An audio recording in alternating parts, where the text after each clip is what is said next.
मेरे को बहुत रिजर्वेशन है आज का यंगस्टर से कि उसको काम करते हुए 10 साल हो गया बट उसके पास 50 लाख का भी कॉर्पस नहीं है। मेरा जो जॉब लगा था that was one of the best in industry. So 10,61,000 rupees पर annum in 2008 was a princely sum of money and 2 महीने में मेरा मन नहीं लगा। So I came back to my home town at less than half the salary. बहुत सारे financial setbacks रहे हैं आपकी जर्नी में, जहाँ पे बहुत बार नेटवर्थ ऑलमोस्ट वाइप आउट भी हो गई थी। 2011 में ज़ीरो हुआ, 2012 में ज़ीरो हुआ, फिर उसके बाद फिर 2014 में व्हेन आई डिसाइडेड कि मैं IIM अहमदाबाद जाऊंगा तो 21,50,000 रुपये लग रहे थे एंड मेरी सेविंग्स ऑलमोस्ट शायद उतनी होगी एंड फिर ज़ीरो हो गया। सब कुछ सही चल रहा था तो 10 लाख रुपया लगा दिया था एंड रातों रात इट बिकेम जंक, उसमें फ्रॉड निकल गया। देखिए स्टॉक मार्केट ना आपको बीच में कभी कभी ऐसा एक फीलिंग देगी कि ना कि मैंने सीख लिया है मार्केट से कमाना, बाकी सब गधे हैं। आपका पर्सनल फाइनेंस जर्नी का प्रोग्रेशन कैसा था? लाइफ में पहली इन्वेस्टमेंट्स, पहले एक्सपेरिमेंट्स कब शुरू हुए? सो पोस्ट क्वालिफिकेशन मेरा जो जॉब लगा था that was one of the best in industry but वो 2 महीने के लिए रहा था। सो 10,61,000 रुपीज़ पर annum in 2008 was a princely sum of money. तो ITC ने लेकिन मुझे पोस्टिंग दिया था गुड़गांव में एंड 2 महीने में मेरा मन नहीं लगा। So I came back to my home town at less than half the salary. तो मैंने एक दूसरी कंपनी टाटा स्टील ज्वाइन की थी, वहाँ का standard pay scale was 5.5 lakhs per annum. So वहाँ से जर्नी स्टार्ट हुआ 2008 ऑनवर्ड्स। तो आपने ये सिटी लाइफ छोड़ के just because you want to be closer to your family, आपने you made that monetary sacrifice. So 2008 में मीनिंगफुल मनी स्टार्टेड। उससे पहले तो जो स्टाइपेंड आता था उससे CA का ट्यूशन एंड ऑल कंप्लीट हुआ था। तो if I step put that in 3 steps, 2008 से जो कमाना स्टार्ट किया, साइड में जो गिग्स करने स्टार्ट हुए, उससे हमने शुरुआत में कॉर्पस बिल्ड हुआ।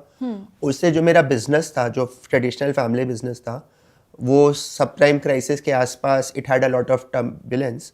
फिर उसको सॉर्ट आउट किया कि हमने कहा कि हमारी इज्जत सबसे इम्पोर्टेंट है, तो जो भी था उसको फाइनेंशियल मेस को ठीक किया। That was first time it became zero. फिर सेकेंड टाइम शादी हुई। सो शादी में अगेन क्या होता है, आप लोन में चले जाते हो, कुछ भी हो जाए, मतलब because the way it is structured इतना खर्चा होता है। सोसाइटल प्रेशर बहुत है। सोसाइटल प्रेशर है कि वो एक शाम इतनी जबरदस्त होनी चाहिए, नॉट विथ स्टैंडिंग कि आप उसके बाद चाहे लोन ही सर्विस करते रह जाओ। तो 2011 में ज़ीरो हुआ, 2012 में ज़ीरो हुआ, फिर उसके बाद फिर 2014 में व्हेन आई डिसाइडेड कि मैं IIM अहमदाबाद जाऊंगा तो 21,50,000 रुपये लग रहे थे एंड मेरी सेविंग्स ऑलमोस्ट शायद उतनी होगी उससे या कम ही थी। तो मैंने फिर SBI से एक लोन लिया। SBI एक लोन देता है collateral free for doing this MBA and फिर ज़ीरो हो गया। So as far as this finance journey is concern तब तक तो वो ज़ीरो ही चल रहा था। फिर वो MBA ख़त्म होने के बाद वो लोन धीरे धीरे चुका। उसके बाद फिर जैसे जैसे अर्निंग स्टार्ट हुआ तो I think my initial 1 decade of journey was Fairlie fixed income in a way, because वो PPF, वॉलेंट्री PPF जो होता है, वॉलेंट्री PF एंड FDs बहुत। फिर कोल इंडिया का IPO आया था, आई थिंक वो 2010 टाइप्स या 9-10 में आया था।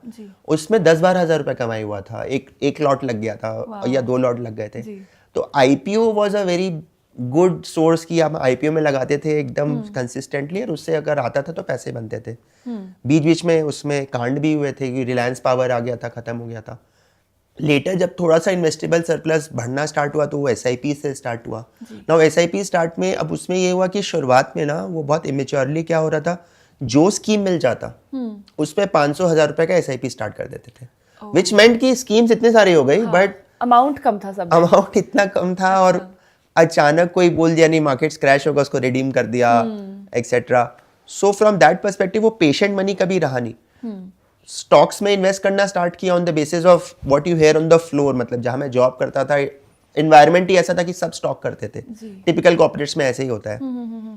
2018 में अगर आपको याद हो वो लॉन्ग टर्म कैपिटल गेन का कुछ ट्वीक हुआ था, मिड कैप सब क्रैश कर गए थे तो उसमें लंबा लॉस लगा था।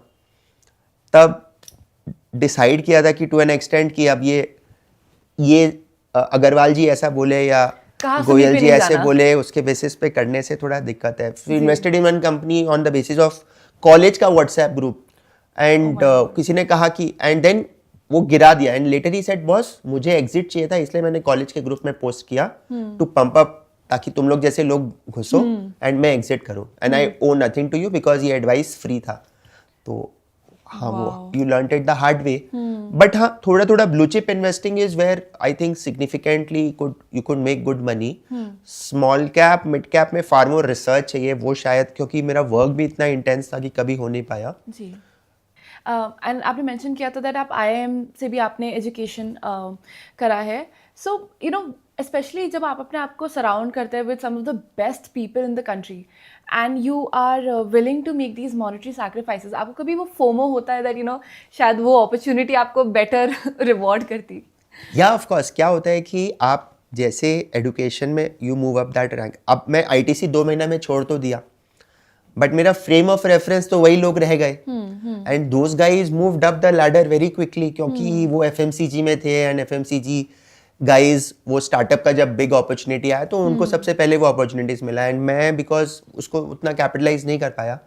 हाउएवर फिर मैंने अपने आप को समझाया कि भाई everything is not about money and money बहुत इंपॉर्टेंट है और तो आई ट्राई टू सी कि ठीक है मैं और अपने टैलेंट को कैसे मोनेटाइज कर सकता हूँ। तो मैं पढ़ाता अच्छा था, लिखता अच्छा था, तो I tried side gigs in that.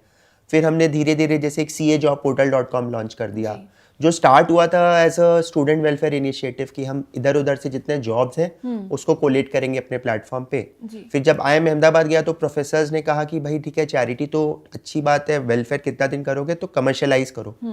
सो फिर मेरी वाइफ को फाउंडर बनी सोनिया, वो भी CA है एंड उसका करियर का ब्रेक चल रहा था बिकॉज हमारे शादी के बाद जब ध्वनि आई उसके बाद she didn't join back the workforce. तो फिर इस स्टार्टअप के माध्यम से she started her monetary journey again. तो हम फिर प्लेसमेंट एजेंसी बने and somehow because of IIM Ahmedabad तो वो यूनिलीवर, TCS, टाटा मोटर्स इस टाइप की कंपनी से हमने स्टार्ट किया as a head hunting company. तो वो फिर साइड में चलता रहा तो समहाउ आई थिंक वो बैलेंस रहा। But yes you are right, फिर IIM अहमदाबाद के बाद there were companies with set placement brochure में there is a chartered accountant rank holder, अब उसने IIM अहमदाबाद से 1 year MBA कर लिया है, why is he not applying and the placecom वो जो से कि भाई वो कलकत्ता वापस जाना चाहता है। To that extent this funny story that मेरे एक IIM अहमदाबाद के अलम ने मुझे एक दिन बुलाया इन होटल हयात रीजेंसी अहमदाबाद में with his HR and he said कि भाई मुझे एक चीफ ऑफ स्टाफ चाहिए इन बॉम्बे।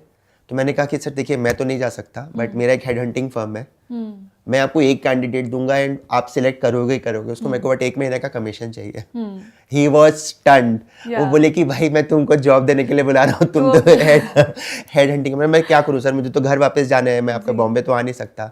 बट ही सेड चलो ठीक है, so be the daring thing that you have shown, वो एक कैंडिडेट भेजो। एंड एक्चुअली वो कैंडिडेट उनको इतना पसंद आया, उससे हमें फिर 1 महीने की जो सैलरी मिली उससे हमने Naukri.com का सब्सक्रिप्शन खरीदा and we started our head hunting business in 2015 और वो फिर थोड़ा थोड़ा चला। सो फोमो को मैंने मिटिगेट करने के लिए कोशिश किया है। तो यूट्यूब चैनल चला लिया, तो यूट्यूब चैनल में धीरे स्पाइक आ गया। एक IIM अहमदाबाद का वीडियो था, उसमें 1.6 मिलियन व्यूज थे, तो उसमें फिर माइंड डाइवर्ट हो गया। एंड देन फिर धीरे धीरे you know as you step into your 30s 40 में घुसा हूँ जैसे 40s में, तो आपको समझ में भी आ जाता है कि यार ठीक है मॉनेटरी यार्डस्टिक से आप हमेशा कहीं ना डिफिटिस्ट आपको फीलिंग ही आएगा कि मैं हार गया।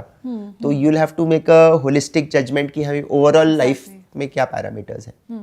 तो बहुत सारे फाइनेंशियल सेटबैक्स रहे हैं आई कैन टेल आपकी जर्नी में, जहाँ पे बहुत बार नेटवर्थ ऑलमोस्ट वाइप आउट भी हो गई थी। आपकी सबसे बड़ी लर्निंग्स क्या रही इस पूरी जर्नी में? एक तो मैं समझ गई कि कहाँ सुनी पे नहीं जाना, दैट इज कहाँ सुनी पे नहीं जाना। और देखिए स्टॉक मार्केट्स जनरली क्या है ना, आपको बीच में कभी कभी ऐसा एक फीलिंग देगी कि ना कि मैंने सीख लिया है मार्केट से कमाना, बाकी सब गधे हैं। And that is one period, और मैंने खुद का नहीं और बहुत लोगों का देखा है कि वो एक बार they burn their fingers badly. Fixed income में भी देखिए, आप जब तक पापा बैंक के FD में डाल रहे थे या गवर्नमेंट के जो RBI बॉन्ड्स हो रहे थे या PPF में डाल रहे थे, एकदम सही था। हमने दीवान हाउसिंग का एक NCD खरीदा था, AAA रेटेड था, सब कुछ सही चल रहा था, तो 10 लाख रुपया लगा दिया था। एंड रातों रात इट बिकेम जंक, उसमें फ्रॉड निकल गया, सब कुछ था। एंड हमारा पूरा 3 साल तक पैसा रुक गया था। समहाउ बाय सम स्ट्रोक वो थोड़ा आया वापस उसमें से जब वो रेजोल्यूशन प्लान आया। बट हाँ मतलब वो एक एज अ रिटेलर जब तक आप वेल नेटवर्क नहीं हो ना, तो आप बहुत ज़्यादा रिस्की बेट्स लेना आपके लिए आई थिंक थोड़ा सा नुकसानदायक ही रहेगा। जी, and I am curious because आपने इतने सारे एक्सपेरिमेंट्स आपने बताए, सबसे ज़्यादा कॉर्पस आपका कौन से टाइम पे बर्न हुआ? अभी इसमें स्टूडियो एलएसडी के आईपीओ में रफली how much was that if you? Significant, मतलब बोलने से भी मुझे शर्म आता है, तो it's bad. Oh no, okay, and what does your asset allocation look like? My asset allocation will be fixed income 70% अभी भी। सो फिक्स्ड इनकम में हम सब कुछ एक्सप्लोर करते हैं, पीपीएफ, सुकन्या समृद्धि, तो मेरी 2 डॉटर्स हैं तो दोनों के नाम पे सुकन्या समृद्धि है, Okay. एफडीज है, जीओआई बॉन्ड्स है। फिर हम आर्बिट्राज फंड्स काफ़ी करते थे, ठीक है। Which is a stable thing. अब वो अभी बजट में जो एसटीटी बढ़ के 15 बिप्स हो गया है, तो वो कंपेटिटिव कम हो गया है, तो वो ऑलमोस्ट फिक्स्ड इनकम था, टैक्स पर्सपेक्टिव से थोड़ा अच्छा था। वो था, प्लस इक्विटी में वही म्यूचुअल फंड्स, इक्विटी, थोड़ा सोवरेन गोल्ड बॉन्ड्स किया था किसी ज़माने में। जी, अब फोमो होता है कि और क्यों नहीं किया। अब ऑफ कोर्स वो हाइंडसाइट में हमेशा आपको रिग्रेट रहेगा कि, हमेशा रहेगा, ट्रू। तो वो है।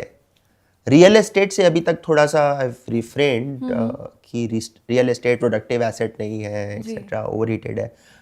बट ठीक है, I mean that is also something on the cards, देखेंगे कभी होगा तो उसको करेंगे। Right, okay. तो आपके हिसाब से what is a good mix of savings, investment and expenditure? अगर let's say I am an employed person and मेरे पास 1 लाख रुपीज़ का एक मंथली सैलरी है, आपके हिसाब से वो आइडियल स्प्लिट क्या होगा? देखिए, उसमें 2 सिस्टम होगा कि डिपेंड्स कि आप रेंटेड हाउस में कि ओन हाउस में। ओन हाउस में लग्जरीज की आपका रेंट का हिट नहीं है, अदरवाइज आप कहीं भी रहेंगे तो 30-35 हज़ार रुपये का तो आपका महीने का रेंट ही चला जाएगा। बिल्कुल। इन दैट केस 1 लाख रुपए महीने में तो आपको बहुत बड़ा डेंट वही लग जाएगा। However having said that, I think 30% of what is your monthly take home, या जब आपको वेरिएबल पे मिलता है दी ईयर एंड, उसका 50-60% शुड गो इनटू सेविंग्स। जी, सो चाहे वो लमसम हो या थ्रू स्टैगर्ड मैनर आप SIPs करो या ETFs खरीदो, so that should be there. अब जैसे अप्रैल में ही आप by the 5th of April हम टारगेट करते हैं कि हम PPF का अपना कोटा को पूरा यूज़ कर लें, जितना PPF में आप 1.5 लाख डाल सकते हो, ताकि फिर वो साल भर तक कंपाउंडिंग के हिसाब से एंड टैक्स फ्री है, तो उस टाइप का आपको थोड़ा प्लान करना चाहिए राइट। कि PPF हुआ, सुकन्या हुआ, these are good opportunities, post office schemes हुआ, so something like that. Plus mutual fund में I play the contrast theme. आप वो वेदर इट विल वर्क और नॉट वो बाद में ही पता चलेगा, but SBI contra, ICICI value discovery fund, Nippon का सिमिलर थीम के जो फंड है, द आइडिया इज कि आप if you keep chasing the trend, तो वो तो फिर सभी कर रहे हैं ना, तो थोड़ा अगर कॉन्ट्रेरियन खेलें तो शायद उसमें पैसा बनने का फिर भी चांस है। Right, so when you are planning for financial goals, आपकी अप्रोच क्या होती है?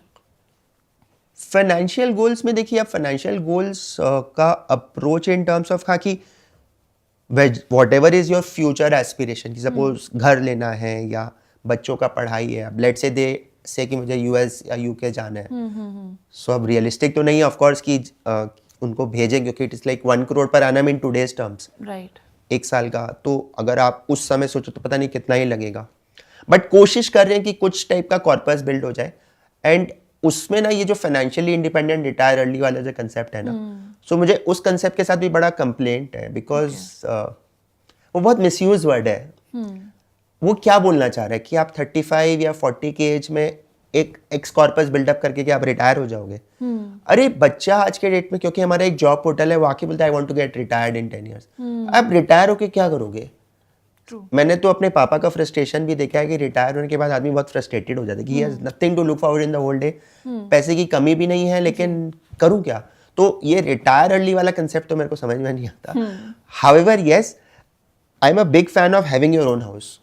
अब जैसे AI आ जाएगा, तो अब AI आने के बाद तो काफ़ी लोगों की जॉब चली जाएगी, एटलीस्ट आप घर में सुकून से टीवी तो देख सको। बिल्कुल। तो वो ये है ना, सरकार आपको दाल चावल देगी, आप बैठ के टीवी देखोगे, क्योंकि बाकी सब क्लॉड ही करेगा। तो वो फाइनेंशियल गोल होना चाहिए। तो मेरा एक टारगेट है कि हाँ, कभी हो तो एक थोड़ा सा सुकून भरा घर हो। जी, right. And you know when you talk about retiring early वाला trend, I think misuse your right, क्योंकि लोग इक्वेट करते हैं फाइनेंशियल इंडिपेंडेंस को रिटायरमेंट से। उन्हें लगता है that if you have enough to spend the rest of your life without job, आपको जॉब छोड़ देनी है, बट आई थिंक लाइफ में मोटो होना और एक पर्पस होना बहुत जरूरी है। ऑफ कोर्स यस, वही है ना, मेरे बहुत सारे क्लाइंट्स हैं जिनका net worth would be 2000 crore 3000 crore, retire तो वो भी नहीं हो रहे हैं, 60 प्लस पे भी the hustle is much more than what I can do.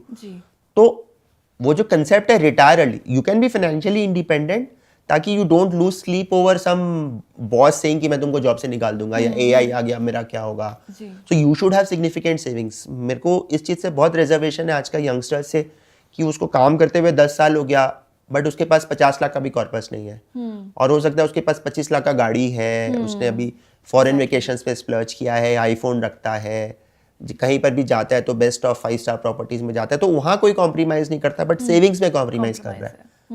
Right, so then you become vulnerable. So there are two ways to look at it. एक है कि you live only once, YOLO वाला जो fund है कि भाई एक ही जिंदगी है, अब यार उसमें कॉम्प्रीमाइज क्यों करें।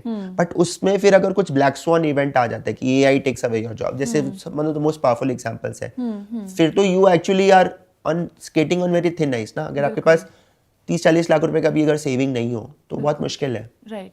एंड जब आपकी लाइफ में फाइनेंशियल सेटबैक्स होते हैं, क्या उस टाइम पे आपके पास इमरजेंसी फंड या कोई ऐसा सेविंग था that was a cushion for you? थोड़ा बहुत, नॉट मच, बट एक एडवांटेज ये था कि हमने अपना लाइफस्टाइल कभी स्केल अप नहीं किया। तो मेरे पास आज भी फॉर एग्जांपल गाड़ी नहीं है, तो आई टेक एन उबर अगर मेरे को कहीं जाना है। मैं से आज भी पॉडकास्ट के लिए मेट्रो पकड़ के आया हूँ, तो मुझे उसमें वो नहीं है कि मैं फिक्स कॉस्ट को जितना होता है ना कम करना चाहता हूँ, ओके, ताकि वो फिर लाइफस्टाइल आपके ऊपर एक बर्डन ना बन जाए। ओके। एंड आपका घर खरीदने के पीछे रैशनल क्या है? Again, is it more of an emotional need या आप इसको एज अ फाइनेंशियल डिसीजन भी देखते हो? अब देखिए, इसके ऊपर आप इसको एक्सेल टेम्पलेट में देखोगे तो 3.5% के रेंटल यील्ड में आपको बेस्ट ऑफ हाउसेज मिल जाएंगे। बट अगर आप देखो इंडिया में सोशल सिक्योरिटी के नाम पे कुछ भी नहीं है। And I experience that. जब 4 साल पहले मैंने जब जॉब छोड़ के अपना स्टार्ट किया, मैं कितना टैक्सेस देता था एंड कितना कंट्रीब्यूट करता था ऑर्गेनाइजेशंस को, सडनली सब खत्म हो गया। And staring at unemployment, Monday morning काम नहीं है, क्या करें।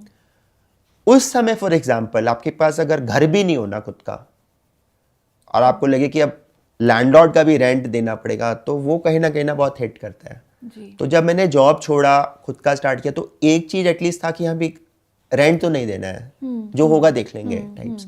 तो फ्रॉम दैट पर्सपेक्टिव वो नेसेसरी खाली एक इमोशनल डिसीजन नहीं है, वो एक बहुत बड़ा हेज है। बिकॉज हमारे देश में सोशल सिक्योरिटी के नाम पे कुछ भी नहीं है, अनलाइक यूएस में या यूरोप में कि कुछ तो सरकार आपको देगी अगर आप कुछ नहीं कर पा रहे। गॉड फॉरबिड कुछ आपको हो जाए तो worst thing that can happen is कि आपके फैमिली को एक लैंडलॉर्ड एविक्शन नोटिस दे दे, तो वो घर तो एक होना ही चाहिए। अब वो फाइनेंशियली कितना वाइज डिसीजन है वो ठीक है, आप तो उतना कॉर्पस के बियॉन्ड भी आप कमा सकते हो, तो वो एक क्वेश्चन तो रहेगा। It's a very big decision, like you said. I think इतना societal pressure भी है to now have real estate. A lot of people have this expectation कि at least एक घर तो होना चाहिए, and like you said कि शायद हमारे as a country we are at a point जहाँ पे for social security you do need a primary residence. उसके ऊपर कोई, मैं fully convinced हूँ कि आपको एक घर आपके पास खुद का होना ही चाहिए, और आइडियली ऐसा घर जहाँ बैठे हो सुकून से, धूप आ रही है, आप काम कर रहे हो, शांति है, you are hearing birds chirping, तो वैसा एक घर होना चाहिए। बिकॉज अदरवाइज फिर आप ये भाग दौड़ कर ही क्यों रहे हो। एंड आपका फायर का ओपिनियन जो है इट्स वेरी इंटरेस्टिंग, बट क्या आप अपनी रिटायरमेंट के बारे में कभी सोचते हो या मैं नहीं चाहता मैं रिटायर हूँ कभी। मैं कभी नहीं चाहता मैं रिटायर हूँ, बिकॉज रिटायर होके क्या करेगा इंसान। मुझे इंटेलेक्चुअली स्टिमुलेटिंग वर्क पूरे जीवन करना है, एंड मनी उसका बाई प्रोडक्ट है। एंड मनी देखिए आप स्पेशली आप, क्योंकि हम वैल्यूएशन का काम करते हैं, स्टार्टअप्स का, ईसॉप का मैंने कैप टेबल्स देखा है, मैंने देखा है एक लोग 500-500 करोड़ रुपए के ईसॉप्स पे बैठे रहते हैं। Oh my God. I have seen people making insane money all around me. जब हमारे जो क्लाइंट्स हैं, प्रमोटर्स होते हैं फैमिली ऑफिसेस के, जब वो रिक्रूटमेंट के लिए हमें मैंडेट्स देते हैं, तो they are people with 2000 crore of net worth. तो अब मॉनेटरी एज अ यार्डस्टिक ना, तो अब कहीं ना कहीं पता है कि उसमें तो यार जीत भी नहीं सकते। 4-5 की क्लासरूम वाला चीज नहीं कि 90 मार्क्स आ गया तो हम टॉपर बन जाएंगे और दुनिया बोलेगी वाह भाई, वो नहीं हो सकता।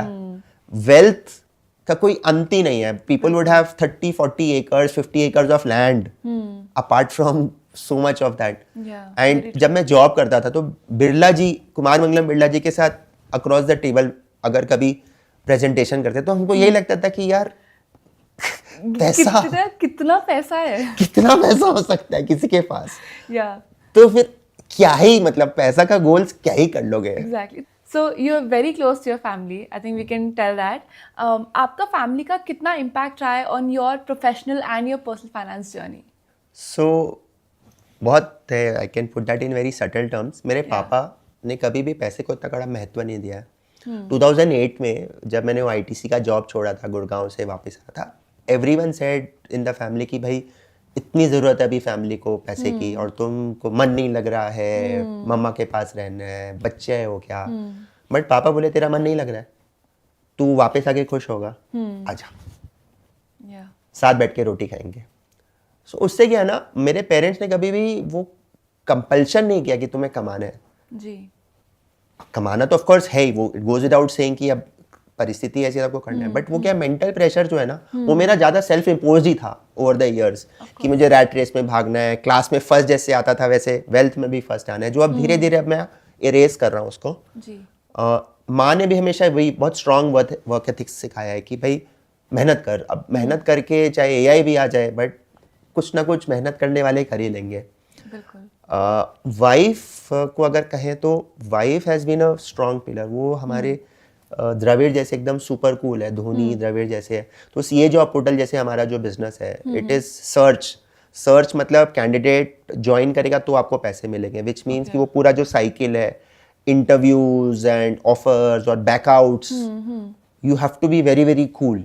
ओके. और वो बहुत डिस्पैशनेटली बिजनेस को करती है. तो मैंने जब ये 2015 में बिजनेस स्टार्ट किया था, 3 महीने में आई गिव अप कि भाई अचानक मंडे मॉर्निंग कैंडिडेट ज्वाइन करना होता है एंड वो बैकआउट कर जाता है.